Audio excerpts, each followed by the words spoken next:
Hello friends, welcome to trend பண்ணுவோம். இந்த வீடியோவில் இதை பற்றி பார்க்க போகிறோம். மகாநதி சீரியல் அப்கமிங்கில் என்ன நடக்க போகுதுன்னு பார்க்கலாம். அதுக்கு முன்னாடி நம்ம சேனலுக்கு இப்போ நீங்கள் ஃபர்ஸ்ட் டைம் வராமல் இருந்தால் சப்ஸ்கிரைப் பண்ணி கூடவே பெல் ஐக்கானை கிளிக் பண்ணிக்கோங்க. வாங்க வீடியோக்குள்ளே போகலாம். மகாநதி சீரியலோட ப்ரோமோ வந்துட்டு ரிலீஸ் ஆகிருந்துச்சு. அந்த ப்ரோமோவில் வந்துட்டு விஜய் நர்மதா கிட்ட தொட்டெல்லாம் பேசுகிறவளை வச்சுக்காத அப்படின்னு சொல்லிட்டு கிருஷ்ணா கிட்ட சண்டை போடுறாங்க. அது வந்துட்டு விஜயோட சித்தப்பா விஜய்கிட்ட ரொம்ப தப்பாக வந்துட்டு சொல்லியிருப்பாங்க. அதை வச்சு வந்துட்டு இவங்க விளையாடுறத பார்த்துட்டு விஜய் வந்துட்டு கோவமாக கிருஷ்ணா கிட்ட வந்துட்டு பேசுவாங்க. அவள் பெரிய பொண்ணு இப்படிலாம் தொட்டு பேசுகிறவெல்லாம் வச்சுக்காத அப்படின்னு சொல்லிட்டு பயங்கர கோவப்படுவாங்க. இதையே வந்துட்டு விஜயோட சித்தப்பா வந்து காவேரியோட ஃபேமிலிக்கிட்ட வந்துட்டு ரொம்பவே தப்பாக தான் வந்துட்டு சொல்லியிருப்பாங்க.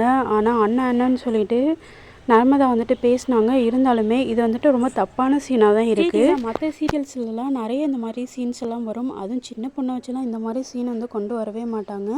மகாநதி சீரியலே வந்துட்டு கொஞ்சம் யூனிக்காக தான் இருந்துச்சு. ஆனால் இந்த சீன் கொண்டு வந்து ரொம்பவே வந்துட்டு பேரையே கெடுத்துட்டாங்க அப்படின்னு தான் வந்துட்டு சொல்லணும். இந்த மாதிரி சீனை வந்துட்டு மகாநதியோட ஃபேன்ஸ் வந்துட்டு எதிர்பார்க்கவே இல்லை. இது கொஞ்சம் ரொம்பவே வந்துட்டு ஒஸ்ட்டாக தான் இருக்குது. இதை பற்றி நீங்கள் என்ன நினைக்கிறீங்க? இந்த மாதிரி சித்தப்பாவோட தான் தப்பாக வந்துட்டு சொல்லி கிருஷ்ணா பேரை வந்துட்டு இந்த இதில் கெடுத்துட்டாங்க அப்படின்னு தான் வந்துட்டு சொல்லணும்.